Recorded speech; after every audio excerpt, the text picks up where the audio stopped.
नमस्ते। आज बात करते हैं भारतीय संविधान के एक बहुत ही दिलचस्प हिस्से की, आर्टिकल 7। ये जुड़ा है भारत के बंटवारे और नागरिकता के एक बड़े उलझे हुए सवाल से।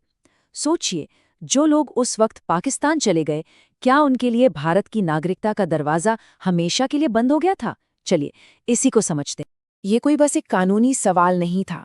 बंटवारे के दौरान ये लाखों लोगों की जिंदगी की हकीकत थी और इसी उलझन को सुलझाने के लिए लाया गया था आर्टिकल 7। तो असल सवाल ये है, क्या कोई शख्स जो बंटवारे के टाइम भारत से पाकिस्तान चला गया, वो कभी वापस भारत का नागरिक बन सकता था? क्या दरवाजा हमेशा के लिए बंद था या कोई रास्ता खुला छोड़ा गया था? इसका जवाब ना सीधा सीधा हाँ या ना में नहीं है, और यही चीज आर्टिकल 7 को इतना जरूरी बना देती है। तो सबसे पहले देखते हैं कि आर्टिकल 7 का बेसिक नियम क्या था। मतलब हमारे संविधान बनाने वालों ने इस मुश्किल सिचुएशन से निपटने के लिए शुरुआत कहाँ से की। ये आर्टिकल खास तौर पर उन लोगों की नागरिकता के बारे में है जो एक तय तारीख के बाद भारत के हिस्से से पाकिस्तान के हिस्से में चले गए थे। एक ऐसा फैसला जिसने उनकी जिंदगी हमेशा के लिए बदल दी। और वो तय तारीख थी 1 मार्च 1947। इसको याद रखना बहुत जरूरी है। नियम ये बनाया गया कि अगर कोई भी 1 मार्च 1947 के बाद भारत से पाकिस्तान चला गया तो उसे भारत का नागरिक नहीं माना जाएगा। सीधा सा नियम, भारतीय नागरिकता खत्म। मतलब बिल्कुल साफ था, पाकिस्तान गए तो भारतीय नागरिकता गई, एकदम कट एंड ड्राई।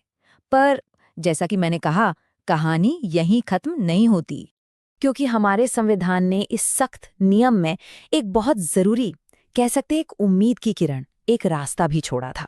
जी हाँ, इस नियम में एक बहुत बड़ा एक्सेप्शन था, एक छूट थी। लेकिन ये सबके लिए नहीं थी, ये उन लोगों के लिए थी जो कुछ खास शर्तों के साथ भारत लौटे। तो फिर ये वापसी का रास्ता था क्या? देखिए, इसके 3 स्टेप्स थे। पहला, जाहिर है उस इंसान को भारत वापस आना होता था। दूसरा, और ये सबसे जरूरी था, उसे पुनर्वास परमिट यानी कि रीसेटलमेंट परमिट लेना होता था। ये एक तरह से सरकार की तरफ से ऑफिशियल इजाजत थी कि हाँ, आप वापस आकर बस सकते हैं। और तीसरा, जब ये हो जाता तब भारत सरकार उसे एक नागरिक के तौर पे रजिस्टर कर लेती। तो अब देखिए, यहाँ पर दोनों बातें एकदम साफ हो जाती हैं। एक तरफ है आम नियम, भारत से पाकिस्तान गए तो नागरिकता खत्म, और दूसरी तरफ है वो खास छूट, अगर कोई परमिट के साथ वापस भारत आया तो नागरिकता वापस मिल सकती थी। ये उस मुश्किल वक्त के लिए एक बहुत ही प्रैक्टिकल सॉल्यूशन था, है ना? अच्छा, अब सवाल ये उठता है कि आखिर ऐसा नियम बनाने की जरूरत ही क्यों पड़ी? इसके पीछे की वजह जानने के लिए हमें बंटवारे के उस दौर को समझना होगा। आर्टिकल 7 असल में भारत के बंटवारे के बाद जो अफरा तफरी और केओस मचा था, उसका सीधा जवाब था। लाखों लोग अपना घर बार छोड़कर इधर से उधर जा रहे थे। ऐसे में कौन किस देश का नागरिक है, इस पर एक साफ कानून की सख्त जरूरत थी। तो इसके पीछे 3 बड़े मकसद थे। पहला, नागरिकता को लेकर जो भी कंफ्यूजन था उसे दूर करके एकदम क्लियर नियम बनाना। दूसरा, देश में आने जाने को रेगुलेट करना, मतलब अनकंट्रोल्ड एंट्री को रोकना। और तीसरा, जो शायद सबसे अहम था, उन लोगों को एक कानूनी रास्ता देना जो सच में भारत लौटना चाहते थे, इसे अपना घर बनाना चाहते थे। चलिए, तो अब तक जो भी हमने समझा उसे फटाफट एक नज़र में देख लेते हैं। ये पॉइंट्स एग्जाम के लिहाज से भी काफ़ी काम के हो सकते हैं। तो देखिए, ये टेबल सब कुछ समेट देती है। आर्टिकल 7 किससे जुड़ा है? उन लोगों की नागरिकता से जो भारत से पाकिस्तान चले गए। संविधान में ये कहाँ है? पार्ट 2 में, जो नागरिकता के बारे में है। और इसकी कानूनी भूमिका क्या है?